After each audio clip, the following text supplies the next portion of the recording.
Mental Health Monday with Mick Coyle. Radio City Talk. My name's Mick. I hope you're well. Welcome to another edition of Mental Health Monday. Start of September is here, and we've got some brilliant guests lined up over the next few weeks. Stick around. In a couple of weeks' time, we'll have former England striker Matt Jansen's going to be joining us on the programme. He's got a new book out about his footballing career and his mental health journey included in it. We've got something special for you for next week as well. Stand by on the social media. We'll keep you posted across that, and we'll post up all the details across Facebook and Twitter. If you want to get involved in the show today, you can do at Radio City Talk. That's the Twitter feed, and you can drop me an email, mick@radiocity.co.uk. How many times have we spoken on the programme about talking to your mates about their mental health and how they're feeling? That's what we're going to do on today's show, because we have got legendary Liverpool DJ, but he's known all over the world. Lee Butler is on the programme. Lee, mate. How are you? Yeah, I'm very good. Yeah, good. You sound posh on the radio, mate. Jeez. That's your phone voice, isn't That's me being me. Oh, this is why we're the business on the show. That's it. You know? Yep, you're just yourself, a little bit posher. You've moved to somewhere like Formby or Freshfield with that accent. You are. We've worked together for a number of years. We have done. Yeah, we have. You are the only person where Premier League footballers have emailed me going, Mick, have you got a contact number for? It's never for Simon Ross, who does the Greatest Hits breakfast yes. show. Never Leanne and Dave, who do the Radio City breakfast show. They go, could you get me in touch with? He probably just wants tickets off me. That's all. Probably part of it. Probably. But Lee, your name is synonymous with a huge club scene in the Liverpool region, and people know your name and know the music that you've been playing for decades now, right? Yeah, probably 25 years more, 1990, 91. When people go, Lee Butler, what era do they talk about? What nightclubs do they mention? I think, you know what, Mick, I think I'm quite lucky in a sense, whereas I've got quite a big following of different age groups. So, I mean, 1990, 91, I was clubbing then in Liverpool's Quadrant Park, and then that gave me the inspiration to be a DJ. I was an electrician at the time. I come out of school and went to Uber College and done my City and Guilds Electrical Installation 236 course. And I went to Quad, and one thing led to another. I just got inspired to be a DJ. I bought me set of decks. I was then at the State in Liverpool from 92 to 95. I left the State and went to Buzz Club from 95 to 6, and then I went to Club 051 with Dave Graham for 10 years at Liverpool's 051. So, you know, there's lots of people who were out clubbing in the 90s and the noughties who were probably 30s, 40s now, maybe a little bit older. And there's generations that have grown up with their sisters and mums and dads listening to that type of music that really do come to me gigs from 18 to 25-year-olds. So I'm lucky in that sense. There's quite a broad range of people. You're also in that time involved in both the nightclubs, but also the scene at the time, which might have involved, you know, an event being held on a farm somewhere. Absolutely. In a barn somewhere, and there was no social media, so it was like a word of mouth thing. So it wasn't just about the music, there was like a culture that came around. Absolutely. I mean, probably 1988, I was 18, 88, 89, 90, 91. Then 4 years of sort of when the rave scene and the acid house culture sort of swept a complete generation of people away. And it was different then because this music, we'd never heard it before.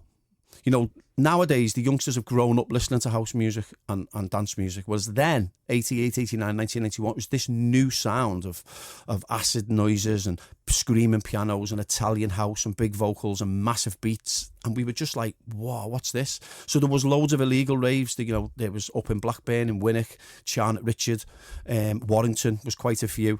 And just illegal warehouses where people were firing generators up and masses of people were turning up, and we had battles with the police every week they cordoned off the turn off, so they get wind of where it was, and these hundreds of convoy cars that were driving from Liverpool to maybe Blackburn or Warrington, they would have the turn off cordoned off already, so they were sort of trying to get one step ahead of us, and we'd find ways to get there. But yeah, there was no mobile phones, there was no social media. It was basically after the Quad there would be hundreds and hundreds of cars lined up at a garage which was on the Lancs at the time, and everyone would know what this one convoy car's registration plate was, and when that car came past, that was the car you followed, and that was the car that knew where the rave was, and that's how we found them back then. So when you're 19, 20, 21 years of age, and it's like you've got to know the reg plate, and the police potentially could be after you, and it's this new sound that nobody ever heard before, that must have been quite an exciting time. It was an amazing time. It was there's generations of... I feel very lucky to have been part of that time, although it led to me bad parts of my life and addiction and lots of other stuff. It was still a really, really very, very special time. And a lot of people from that era, 89, 1981, still feel the same. It was very, very special to be part of Quadrant Park. If everyone's ever Googled it or anything like that, I mean, it's like Robbie Fowler scoring the winner in the last minute of a derby when the tunes were going off. It was insane. In terms of the sort of feel-good factor around it, everyone having a great time, at what point did you get a sense, was there a point sort of... You got your mid-20s, then maybe early 30s. Was there ever an area around that time you're thinking, actually, there's one or two excesses that are coming around this that I'm going to have to manage if it's going to be something that's sustainable? Yeah. Well, it depends what you're talking, whether you talk lots of different things. 89, 90, 91, when I was a spark and I lost my job. I left one of my works vans in Blackburn and forgot I'd gone in it. So that was left outside the rave. I just about got away with that with the boss. And then I did it again. So I lost my job because I was raving all weekend, and you know, at that point the drug scene and the drug culture was huge in that rave scene. So that meant I was irresponsible, unreliable, and I just didn't go to work. At that age, could you shrug your shoulders and go, well, yeah, at least I'm having a good time? But going back to your question, is at some point did you start thinking this is affecting me life? Yeah, it did. Probably as I got into the 90s, the mid-90s, 96, 7, 8, I realised that I can't go out of a weekend and not drink or not take drugs. And that's the brutal truth about it. And there's generations of people that were like that, and there's generations of people still struggling because of that era. Were you aware at the time that other people might have been feeling that way? Or was that like a sort of something that you realised in yourself? You're thinking, hang on a minute, I'm not recovering the same way I used to, maybe not enjoying it in the same way that you used to. Were other people kind of making those noises? Had other people dropped away from the scene maybe? No, because I think when you're embroiled in that scene and you live the scene like I did, and I still do now, but, you know, obviously, I've been in recovery for a while, and now I'm at the point where I know I'll never drink again. I know I'd never take a drug again. I've completely nailed that part of it after a lot of hard work. So, but there was... there's my phone buzzing there. How very unprofessional. There's someone booking you for a gig. So, it wasn't until sort of things started crumbling around me that I started to really, really realise that I had to stop and change. And I couldn't do it. I couldn't do it for years and years and years. And my marriage was getting affected. My mental health was getting affected. I was so frustrated that I couldn't go out of a weekend and not take drugs and drink. Obviously, you were Lee Butler, the man, but also Lee Butler, the name and the brand which people had associated with these things as well. Was there something of that because you were seen as sort of at the forefront of this scene, that you had to live the scene, that you had to be the scene, and people would almost looked up to you to go, oh, Lee, he'll always be part of the party. In a crazy sort of way, Mick, sort of the way I built my name and my reputation was, it's Lee, he's the local lad, he's the party boy, he's the party animal. And there's a part of me, suppose, that got swept away by that sort of image. And you know what? In a strange sort of way, that image probably got me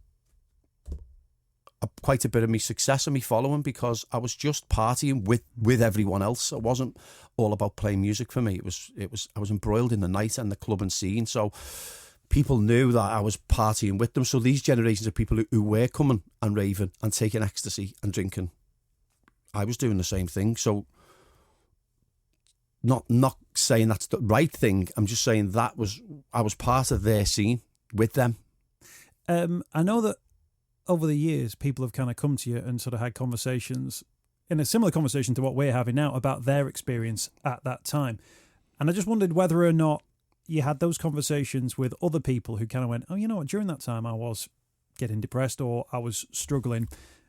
Was that part of the conversation that they were having with you before you were able to kind of go, hang on a minute, I think I felt like that at the same time? Or were they kind of saying things that you already knew and understood? I don't think I've looked and dealt with as many people regards the mental effects it had on us until I've opened up about my recovery. No one spoke about it really then. It wasn't something we discussed, or the fact that we were partying from Saturday to Tuesday and probably lying in bed on incredible downer, really in a bad place, until the weekend came, and then you go and do it again. And it was like a vicious circle, and it was a rut, and it was just a cycle that continued and continued. So we didn't speak about like, I've been on a really bad downer this week. We were just embroiled in the clubbing and the raving and everything that went with it. It's only since when I went into recovery and a turn for support, and I really made the effort to get clean and sober, that these issues started to come about. And now I've opened up, and I open up about my story, and I'm public about it, and I post every Sunday from my Sunday support section, that I get flooded, Mick, absolutely bombarded with so many messages and so many emails. I've got a full folder on my computer with a recovery email folder where I speak to people all the time who are trying to get clean, trying to get healthy. And it's only when you start to open up about it do you realise everyone's got the same. It's incredible, because I write my story in real terms. I don't write it like a counsellor. I don't write it through a computer on how to get people through recovery. I write it in just brutal honesty of how I felt, the paranoia that went with the drugs, the depression, the sobbing to my wife, the effect it had on my kids, the fact that I was letting people down. All that. People read it and go, God, that's me.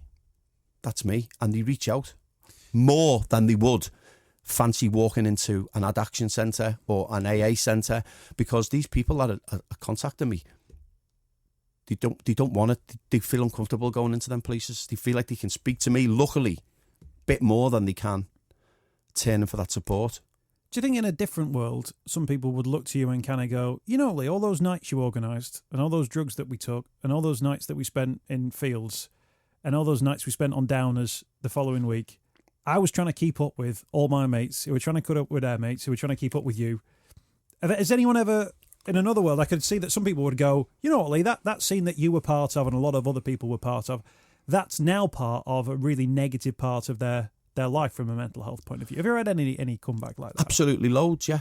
Loads of people message me, email me, and stay in touch with me that I've stepped into recovery after seeing some of my posts online, and I've made that first move, and I've sent them lots of stuff and lots of information and lots of ways that they can take the steps to get clean. Are opening up now and going, you know what, that stage of my life really, really did affect, and it still is affecting them.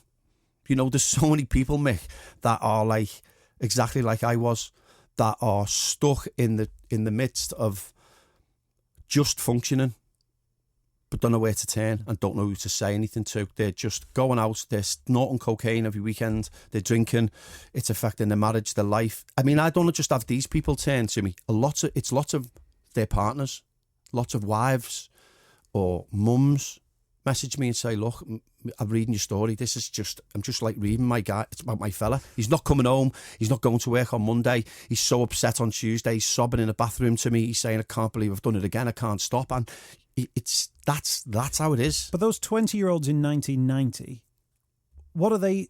What are those things that they're doing now in 2019 as 30-year-olds, 40-year-olds?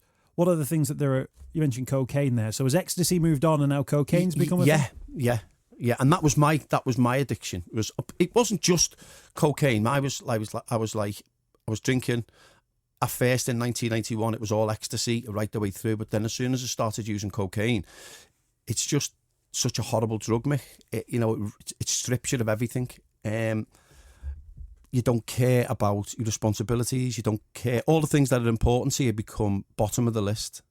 And that is how it's affecting people. And there's generations of, if you look at 1990 when we were taking ecstasy and it was the Quadrant Park, then why don't you look at 2004 when I was at Club 051, which is much closer.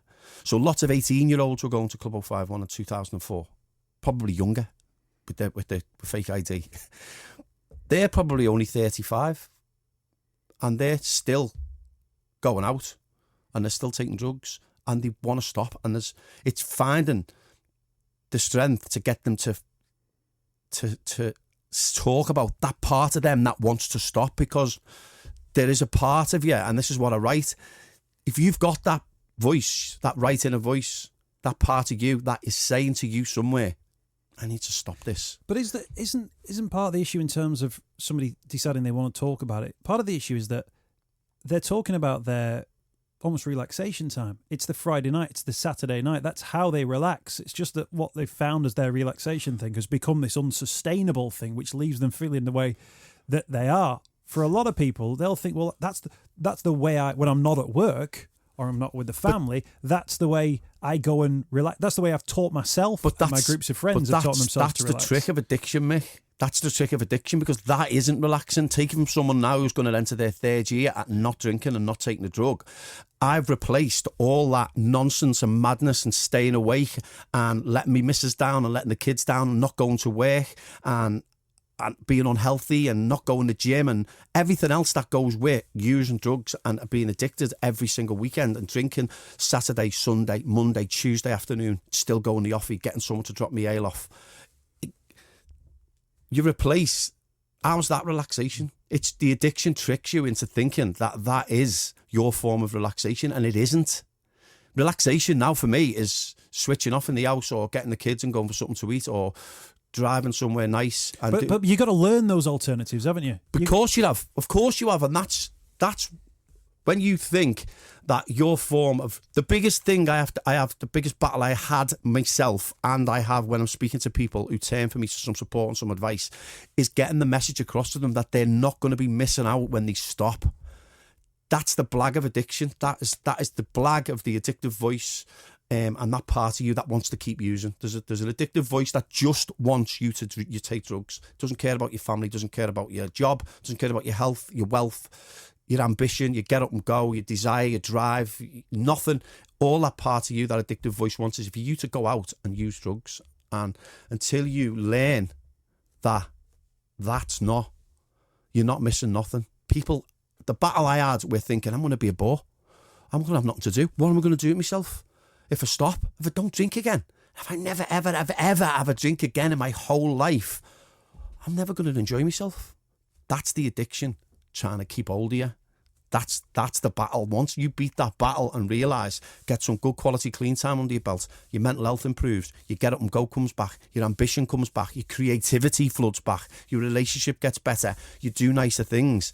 You get enough distance between you and the chaos of snorting cocaine and taking drugs and taking ease and drinking and sitting on your own and not being able to speak to no one and locking yourself in the house, which people are doing. It might sound shocking to you, Mick, but that generation of people, that's how it makes you go. You know, it's not a social drug when you're addicted. It's not use, it's abuse. So I would go to work and all I want to do is go home and get drugs and sit in my house for 3 days on my own. That's it. That's addiction. And until you realise and replace that with something quality and all the good things of getting clean and sober come into your life, you then get strong enough to look back and go, I wouldn't swap this for that. No chance. But that's the hard bit. We're talking about addiction. We're talking about recovery. We're talking about Lee Butler's music career as well, because he's had an incredible career for decades across the Liverpool music scene. And as we heard as well, Charnock Richard. Yeah, Charnock Richard service station. That's where we all used to go. And there'd be one guy who had a brilliant sound system in his boot. He had like a full bass bins. The lot used to come out, so we used to open his boot up and put the tunes on, and there'd be like hundreds and hundreds and hundreds and thousands of us in Charnock Richard services. Can I ask you about that? It's nothing to do with mental health, but you know, like now it would be a text message. You know, you mentioned like one car would have a number plate. Now you text, wouldn't you? Yeah. But what was the word of mouth then? Was it literally like you had to see someone face to face and go, we're all going to be... Usually, it'd be someone to be in the know. So after the party, that was the usual meeting place, was Steve's Garage, it was called, it was on East Lancs. So there'd be literally hundreds and hundreds and hundreds of cars. And someone would say, it was usually like the red Fiestas coming past, blah, blah, blah. But there was this one guy, Walshy, who just always knew where it was. So we'd always we'd go to him and he'd say, hang on a minute, it's coming past. And it'd fly past and these hundreds of cars would just pull out and follow the convoy car. But did you ever get into like a field and then you got there and there was just nothing there and everyone was like, bad information here? Sometimes, yeah. There was a couple that were good raves that went off over the water in Bidston in one of the industrial estates by the way the B&Q is. Right. There's a couple that went off there and the police beat us to one of them and took the sound system and took the generator. It was the Jenny they robbed. They used to rob the generator so you couldn't fire all your decks up. And so there was a couple of anticlimaxes.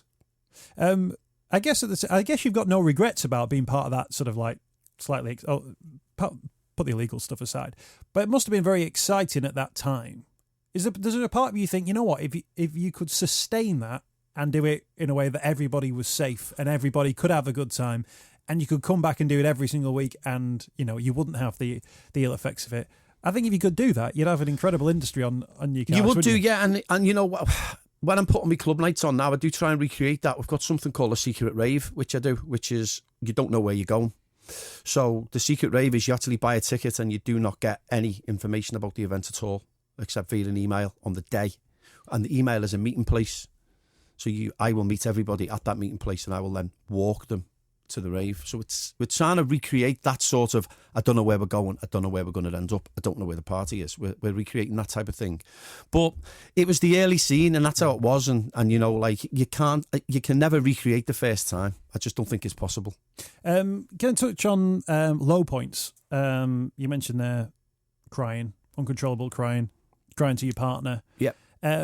What were those low points like for you? How low did those low points get? I would say, I was in my mum's. My wife had kicked me out. I was getting emails off work. I knew for a fact I was going to lose my marriage and my job if I didn't stop drinking and using drugs, and the way it was affecting my life. And the fact that I couldn't stop was driving me insane. I've sobbed to my mum's. I felt like I was having a breakdown in meeting my mum's at one point. I just could not stop crying. And my missus didn't want to speak to me. She wouldn't let me in the house. I'd go to take the kids to school. She wouldn't let me in. And it was a horrible, horrible, horrible time. But what coupled with the frustration of not being able to stop was just killing me off. I was just like, I'm just doing the same thing every single week. And that's addiction. That, unfortunately, is addiction. As much as you know the trouble it's causing you, you can't stop. You can't stop unless you go and get some support, you go and get some help, and you work really hard at changing things around. What was the point then where you got the help, you asked for the help, you reached out? Was there something you read? Was it something you saw? Was it somebody that you knew that recommended something? I think my missus had said to me, I can't put up with this anymore. Things have got to change. And I did a route around. I tried a couple of recovery groups first. I went to AA for a couple of times, and it just wasn't for me. Certain people find the right recovery group for them. Some people want to do the 12 steps. That wasn't for me. I'm not a big believer in addiction being a disease. I think it's a very, very, very daunting thing to say that it's a disease and you've stuck with it and it's a day-by-day battle for the rest of your life. I'm a massive non-believer in that. I just don't. I think to think you've got a disease and you're stuck with it daily and you've got to take it a day at a time, I think it's hugely, hugely daunting. I had an addiction and I haven't got one no more, and I'm a firm believer in that you can fully recover. Change your ways, change the way you think, and change the way you live. And I'm out every weekend, Mick, DJing in nightclubs where there is drink and there is people using drugs, and I just couldn't think of anything I'd want to do less. There's just no way in the world I would ever go back. But I had to work really hard, and I had to sit in group meetings. I found a group meeting which was called the Lighthouse Project at the time, and a guy called Chris Farrell was just a lifesaver for me. He never gave up on me once. Even when recovery's about ups and downs and lapses. You don't have to lapse, but they're part of the learning curve for me. I went 6 months clean and I picked a drink up, and as soon as I picked a drink up, within a week or two, I was using again. So I was devastated. I went back into recovery. I sat in group meetings every Thursday with 15 or 20 other people who all got similar stories to you. There's people there, solicitors, joiners, mums who've lost their kids, people who've tried to commit suicide, sitting in these groups, people who've jumped out of windows, paranoid on cocaine, all got the same story. They can't stop, and they want to. And I think if you learn from your lapses, I went 3 years at one point, but I hadn't fully accepted then that I couldn't drink. I always thought I'd be able to drink and not use drugs. I can't. As soon as I pick a drink up, at some point it will change the way I am. So I just, my counsellor said to me in the end, Chris, he went, Lee, it's black or white with you. You need to stop drinking. And as soon as I committed to not drinking again, ever, that was it. I was away. And that was the the changing point for me. When your wife had said, this has got to stop, what was she seeing? What were those things that she was saying? Right, that's it, you're out and the door's getting locked. She was seeing me going to work and not... initially, it was me going out to work and not coming home. So that was obviously, as you can imagine, causing huge, huge problems in the marriage. And I was out just in parties, off my head. Simple as that, really. And then I stopped doing that because she said, where have you been? Who have you been with? Don't trust you, blah, blah, blah. So I stopped doing that, but I didn't stop using. I just took me use home. And so in the end, she was seeing me go to work of a Saturday, sitting up all day Sunday night, still drinking Monday. The kids couldn't come in the back room because your dad's in there, he's still drinking. And he was young then, so luckily, I just about got away with the fact that they didn't quite comprehend what was going on. But I knew at that point, and she just went, I just can't carry on like this. I can't.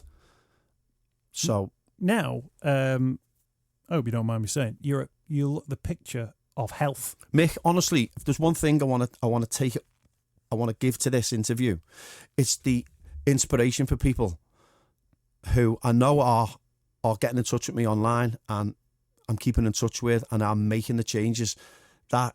If you are caught up in that sort of story that I'm explaining and you think you can't stop, you can.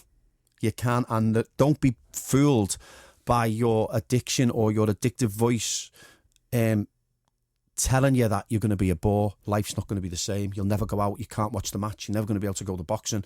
All your mates will think you're a bore. You can't do this. You can't do that. You're never going to have any social life. It's utter rubbish because the rewards of getting clean and healthy are just mind-blowing. None of the stuff I've achieved over the last 3 years I would have done if I was still the way I was. Me Raven Fit brand, me Reminisce Festival brand. I'm up and about every day. I'm so creative. I'm in the gym 3 times a week. I'm eating better. Everything comes to you. And honestly, the chaos that your addiction causes and all the trouble it causes and the relationship problems it causes, they can't fix themselves once you get clean and healthy. That idea, though, that you're going without, that you're not going to have these things in your life. You've just described actually having more things in your life. Oh, honestly. You've described, a more interesting, more varied life, more creative life. And the thing is, people don't think they can ever go to a gig again. People are messaging me regularly, daily, saying, "Hey, Lee, I'm on my second week clean. I can't thank you enough for your support and your emails and keeping in touch. Doesn't half help me when I'm struggling. But, I can't believe I'm never, ever going to be able to go out again." And I'm like, you can. Of course you can. I go out and enjoy myself more than ever now, but there comes a point where, not because I think I'm in danger of picking a drink up or picking a drug up, I've just got to the point where I want to go home. And I know now that I'll be out till 12, 1 o'clock and I'm tired and I want to go home, and I'll go home and I'll get a kebab. I'll have a big massive bowl of crunchy nut cornies in the house. I'll watch the telly for a bit. I'll go home and I'll get up in the morning and I'm fresh as a daisy, and I would never replace it for nothing else. And I just want people to know that the rewards are incredible. And if I can do it, working in clubs and in nightclubs every single weekend, anyone can. Anyone can. And the rewards and the benefits are insanely good. Lee Butler is our special guest this week on Mental Health Monday. For people who are going through this, Lee, how much of it do you think is about you also sort of growing up as well? We started off on the journey, 18, 19, 20 years of age. You've just described there, it gets to 1 o'clock and you're thinking, I want to go home. There'll be plenty of people now who are a little bit older thinking, it gets to 10:30 and I want to be curled up with a good book in bed as well. As you've kind of got older, do you feel like your mental sort of awareness has changed? Do you think that part of this is about sort of learned behaviours? Or do you think that actually what you became aware of your own mental health in that time? Because I think there are plenty of people now who are in their 50s, 60s, who still aren't that clued up about what mental health actually is. And if they had that knowledge when they were in their teens and in their 20s, they'd almost be better prepared. I think it's a really good point. Really good point. And that's why I'm trying to push the message and open it up about my story and my journey and putting it all across my social networks and anywhere I can, is to let that it's important we get to the younger people, because honestly, take it from me and being in that scene, the scary thing now regards addiction and mental health is that there's a generation that just think it's normal to take drugs, and there may be people listening who go, it's rubbish. There's almost a normality about the club scene and the bar scene that I think you could pull as many people and ask them if they were brutally honest. That would be a 50-50 split of people, maybe more, in these festivals and nightclubs and stuff like that. So it feels like it's the norm now, but no one's getting that message across to the young people. You're right, at that early age, I never really thought this affected my mental health. I'm not right here, but I did start to notice it. And there was times I've sat in my bathroom sobbing to my wife, and I've just thought, I can't carry on. I just can't do it no more. I can't go through this every single weekend. What's the matter with me? Why can't I stop? Why am I here again? And in my mum's especially. I mean, I broke down in my mum's like a baby many, many times. And my mum's phoned my wife and my brother and said, I'm really worried about our Lee. He's just... And it's just not a nice place to be. But I think you're right. I think as you get older and you start to think about these things a little bit more than you do when you're young. And I think for us to get it amongst the younger people is huge. Huge. Lee's up and about on social media. You're on Facebook. Yep. Twitter. Yep. Instagram. Yep. Any others? No. At DJ Lee Butler Instagram. At DJ Lee Butler Twitter.